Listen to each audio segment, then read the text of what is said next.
Welcome to BRK news. So ఇది season viral infections ఎక్కువగా వస్తూ ఉంటాయి. ఎప్పుడైనా వర్షాకాలం వచ్చిందంటే ఎక్కువగా ఈ వైరస్లు అనేవి విజృంభిస్తూ ఉంటాయి. అయితే ఈ సీజన్లో వైరల్ ఇన్ఫెక్షన్స్ బారిన పడకుండా మనం కొన్ని రకాల జాగ్రత్తలు తీసుకోవాలి. అవేంటో తెలుసుకుందాం. ఇంకా అంతేకాకుండా దగ్గు జలుబు బాగా వేధిస్తూ ఉంటే కనుక న్యాచురల్ వేస్లో దాన్ని తగ్గించుకోవచ్చు స్టీమ్ ఇన్హలేషన్ ద్వారా.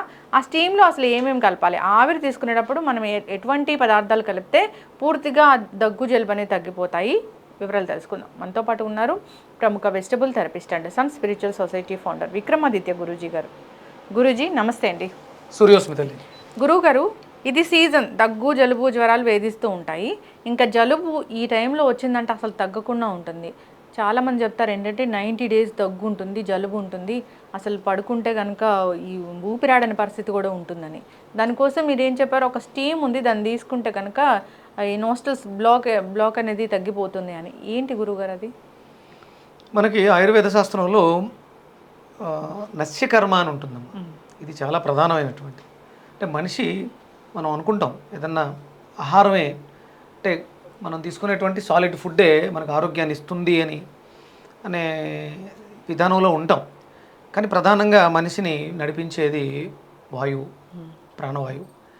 అపానంగా స్వీకరించి ప్రాణంగా నిలుపుకొని సమానంగా ఉదానంగా వ్యానంగా దాన్ని పరిభ్రమణం చెందించడం ద్వారా మన జీవన విధానం ఆధారపడి ఉంది. అందులో ప్రధానంగా ఇప్పుడు అంటే మనం వాటర్ పొల్యూటెడ్ అంటున్నాం, తర్వాత ఫుడ్ పొల్యూటెడ్, లేకపోతే కెమికల్స్ తోటి ఇలా మాట్లాడుతున్నాం. మనల్ని బాగా ఇబ్బంది పెట్టేటువంటి అత్యధికంగా పొల్యూట్ జరిగేది వాయువులో, గాలుల్లో. దానివల్లే అంటే మన శరీరాన్ని రక్షించాలనే రక్షణ వ్యవస్థ ముక్కు నాళాల ద్వారా అడ్డు పెట్టడం ద్వారా, లేకపోతే మన లోపల ఉన్నటువంటి వ్యర్థాలు బయటకు వచ్చి అక్కడ ఉండిపోవడం ద్వారా మనకి శ్వాసమండల వ్యవస్థలో ఇబ్బందులు వస్తున్నాయి. ముక్కు దెబ్బడేసింది అంటే టైట్ ఎందుకు చేసింది? శరీరం చేసింది. దానికి ప్యూరిఫైడ్ ఎయిర్ దొరకట్లేదు, లేకపోతే మనం తీసుకున్నటువంటి ఎయిర్లో క్వాలిటీస్ లేకపోవడం వల్ల లంగ్స్ ఎఫెక్ట్ అవుతున్నాయి. ఆ ఎఫెక్టెడ్ లంగ్స్ నుంచి వచ్చినటువంటి వ్యర్థాలను తీసుకొచ్చి మనకి ముక్కు రంధ్రాల్లో పెడుతుంది, విసర్జించడానికి సిద్ధంగా. వైరల్ ఇన్ఫెక్షన్స్ బాడీలో ఉండే నెంబర్ ఆఫ్ ఇన్ఫెక్షన్స్లో ప్రధానంగా లంగ్స్ ఇన్ఫెక్ట్ అవుతున్నాయి అనే విషయాన్ని ముక్కు రంధ్రాలు చెబుతున్నాయి. కేవలం మనం లోపల అదే ప్రత్యామ్నాయంగా ఇన్హేలర్స్ ఇలాంటివి వాడుతూ ఉంటాం. మనం తీసుకునేటువంటి ఆ శ్వాస ఏదైతే ఉందో అది వ్యాధి నిరోధక శక్తిని కలిగి ఉండాలి, ఫ్రెష్గా ఉండాలి. క్వాలిటీ ఆఫ్ ఎయిర్ ఇప్పుడు ఎక్కడా లేదు. మనకి హైదరాబాద్లో అయితే 450 పొల్యూషన్, 450 రీడింగ్స్ వస్తున్నాయి. ఢిల్లీలో 500 అలా ఉన్నాయి. అంటే ఎక్కడికక్కడ మనం పర్యావరణాన్ని పొల్యూట్ చేసుకుంటూ వెళ్ళిపోతున్నాం. అక్కడ మనం పర్యావరణాన్ని రక్షించుకుంటూ పర్యావరణంలో జీవనాన్ని సాగిస్తున్నటువంటి మనల్ని మనం రక్షించుకోవాల్సినటువంటి బాధ్యత ఎంతైనా. దీనికి మనం ప్రధానంగా పర్యావరణాన్ని రక్షించడానికి వేప చెట్లను నాటడం చాలా ఉత్తమం. తద్వారా వచ్చినటువంటి ఆ ఆకులు, వేప ఆకులని మనం ఉపయోగించడం ద్వారా మనకి వచ్చినటువంటి, అంటే ముక్కు ఊపిరితిత్తులకి ప్రధానమైనటువంటి ద్వారం. మనం ఊపిరితిత్తులు ఉండే షేప్కి ముక్కు రంధ్రాలకి కనెక్షన్ ఉంది. అందుకని ఏంటంటే మన ఊపిరితిత్తుల్లో ఉన్నటువంటి ఇన్ఫెక్షన్స్ని, మనం బ్యాక్టీరియాలని, వైరస్ని ఎదుర్కొనటానికి మనకి ముక్కులో ఉండేటువంటి, అంటే మనకి ఎక్కడైతే వెంట్రుకలు రక్షణ చేస్తూ ఉంటాయి, శిరస్సుకి కవచం తలలో ఉండేటువంటి వెంట్రుకలు. మనకు అలాగే చెవులలో కూడా ఒక నూగు ఉంటుంది, అంటే బయట నుంచి ఏవైనా ఇన్సెక్ట్స్ లోపలికి వెళ్లకుండా ఆపడం కోసం, అలాగే మనం పీల్చేటువంటి గాలులలో వ్యర్థాలను ఆపడం కోసం మనకి ఈ శిరోజాలు అనేది ఉపయోగపడుతూ ఉంటాయి. అంటే వ్యంగ్యంగా చాలామంది చాలా రకాలుగా మాట్లాడవచ్చు. శిరోజాలు అనగానే మనకి అంటే అండర్ ఆర్మ్స్లో కూడా శిరోజాలు ఉంటాయి, అంటే డార్క్ ప్లేసెస్లో కూడా శిరోజాలు, అవన్నీ కూడా రక్షణ వ్యవస్థ. అంటే నేను నెగిటివ్గా కామెంట్ పెట్టే వాళ్ళు, వ్యంగ్యంగా కామెంట్ పెట్టే వాళ్ళ గురించి మాట్లాడుతున్నాను. దాన్ని అర్థం చేసుకోవాలి అంటే నీకు జీవితాలు సరిపోవు. సింపుల్గా ఒక మాట వ్యంగ్యంగా మాట్లాడడం చాలా ఈజీ. ఎంతసేపు గురువు గారు అది దాన్ని మనం రక్షించుకోవాలి. ఇక్కడ వచ్చినటువంటి చీమిడి అంటే వ్యర్థం, అది ఉండే కలర్ని బట్టి మనకి ఇన్ఫెక్షన్స్ వచ్చినాయా లేదా అనేది కూడా తెలుస్తుంది.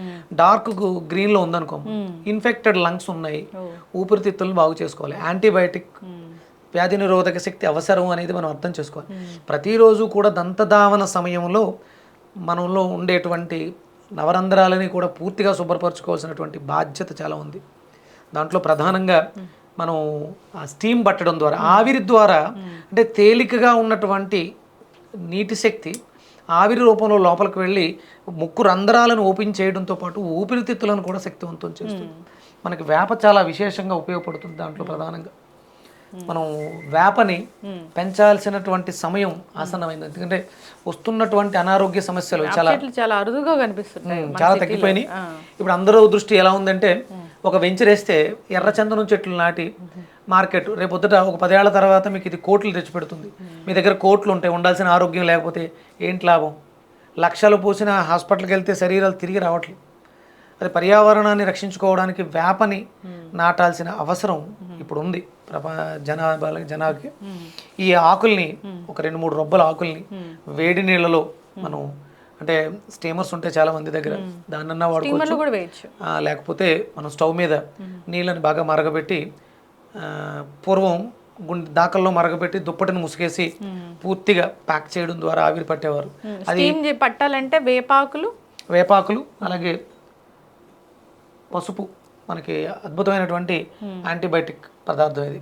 ఇందులో ఉన్నటువంటి యాంటీ ఇన్ఫ్లమేటరీ అనాలిసిస్, ఇన్ఫ్లమేషన్స్ను కూడా చాలా అద్భుతంగా తగ్గించే శక్తి పసుపుకుంది, అలాగే వేపకుంది. దాంతోపాటు మనకి ఈజీగా ఈ బ్యాక్టీరియాల నుంచి, వైరస్ నుంచి మన లంగ్స్ను ఓపెన్ చేయడానికి, యాక్టివ్ చేయడానికి పచ్చకర్పూరం, స్వచ్ఛమైనటువంటి పచ్చకర్పూరం కొంచెం అలా పిండి పౌడర్ చేసి నీళ్ళలో వేసి గట్టిగా పీలిస్తే, ఇంకా పుదీనా పువ్వని, మింటు ఫ్లవర్స్ ఉంటాయి, వాము పువ్వు, వాటిని కూడా వేసుకుంటే ఇంకొంచెం ఘాటు ఎక్కువగా వస్తుంది. బాగా ఎక్కువ స్ట్రాంగ్గా ఉంటే, లాస్టిస్ బాగా బ్లాక్ అయి ఉంటే మొత్తం బయటకు వచ్చేయడం కానీ లోపలికి దిగిపోవడం కానీ జరుగుతుంది. నాస్ట్రిల్స్ పూర్తిగా ఓపెన్ అవుతాయి. ఎప్పుడైతే ఓపెన్ అయ్యి ఫ్రీ ఎయిర్ వెళ్ళిందో లంగ్స్లో ఉన్నటువంటి అన్ని రకాల ఇన్ఫెక్షన్స్ కూడా క్లియర్ అవుతాయి. ఓకే. అయితే స్టీమ్ తీసుకోవాలి అంటే మనం స్టీమర్ అయినా తీసుకోవచ్చు, లేదంటే నార్మల్గా గిన్నెలో అయినా వాటర్ ఒక స్టీల్ బౌల్ కానీ, మీకు అందులో ప్రధానంగా మట్టిది వాడడం శ్రేయస్కరం. ఎందుకంటే మట్టిలో ఉండేటువంటి 18 మైక్రోన్యూట్రిషన్స్ కూడా అందులో యాడ్ అవుతాయి. ఎలాంటి అంటే ఇప్పుడు సిల్వర్ బౌల్ గిన్నెలు ఉంటాయి దాకలు, వాటితో చేయడం వల్ల కొంతవరకు ఆరోగ్యం ఉన్న ఆ మెటల్లో ఉన్నటువంటి హార్మ్ఫుల్ మెటీరియల్స్ ఏవైతే మనల్ని ఇబ్బంది పెట్టే అవకాశం ఉంటుంది. అందుకని స్టీల్ కానీ మట్టి కానీ ఉత్తమంగా పనిచేస్తూ ఉంటుంది. ఇక ప్లాస్టిక్ దాంట్లో స్టీమర్స్ అవి వాడుతూ ఉంటారు, దాన్నన్నా వాడుకోవచ్చు.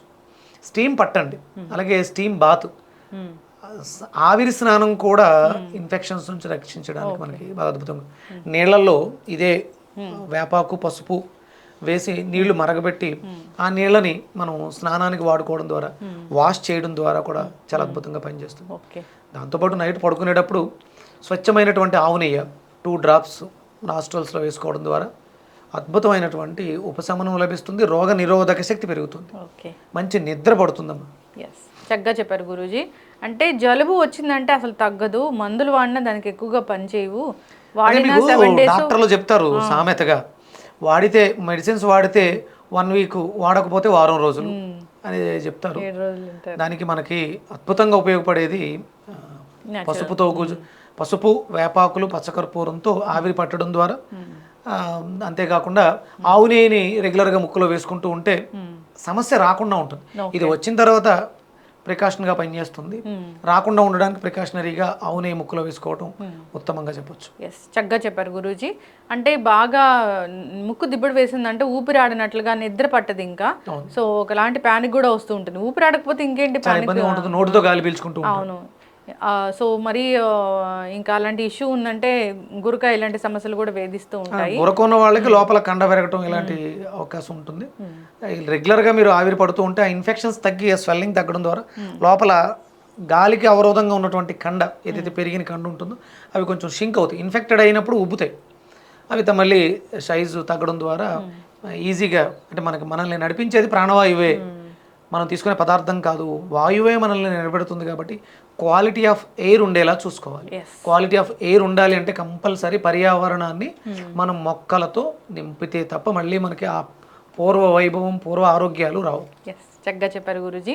ఈ సీజన్లో ఎవరికైతే ఇలాంటి ఇష్యూస్ ఉంటాయో, ఒకవేళ లేకపోయినా కానీ ఇలాంటి ఆవిరి పడితే ఇన్ఫెక్షన్ బారిన పడకుండా ఉంటాము. చక్కగా చెప్పారండి. ఇంకా చెప్పారు కదా గురువు గారు అని అదే పనిగా అతి సర్వత్రా వర్జేత్, అతి సర్వత్రా వర్జేత్. ధర్మో రక్షతి రక్షిత అంటే శరీరానికి ఒక ధర్మం ఉంటుంది, ఉదయం మధ్యాహ్నం సాయంత్రం.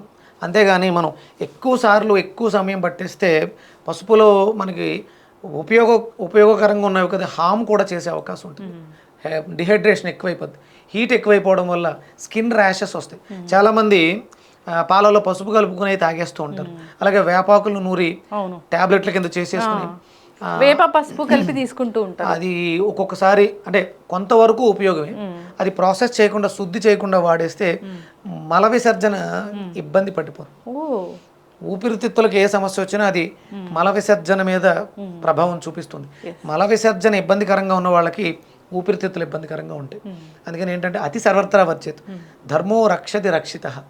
మనం మన శరీర ధర్మానికి తగ్గట్టుగా, వయసుకు తగ్గట్టుగా, శీతోష్ణ స్థితులకు తగ్గట్టుగా మనం ఉంటే అది మనకి ఉపయోగమే చేస్తుంది తప్ప, మేలే చేస్తుంది తప్ప కీడు చేయదు. చూసుకుని వాడుకోండి. చక్కగా చెప్పారు గురూజీ. ఏదైనా కానీ ఇప్పుడు కరోనా టైంలో కషాయాలు తీసుకోమన్నా, స్టీమ్ తీసుకోమన్నా ఎక్కువగా తీసుకొని మళ్ళీ దానివల్ల వచ్చే కాంప్లికేషన్స్ ఫేస్ చేయడం జరిగింది. అలా కాకుండా మనకు తెలుస్తుంది ఒక లిమిట్ అనేది, దాని ప్రకారం తీసుకుంటే మంచి జరుగుతుంది. చక్కటి ఇన్ఫర్మేషన్ గురువు గారు, ధన్యవాదాలు. సూర్యోస్మితలే.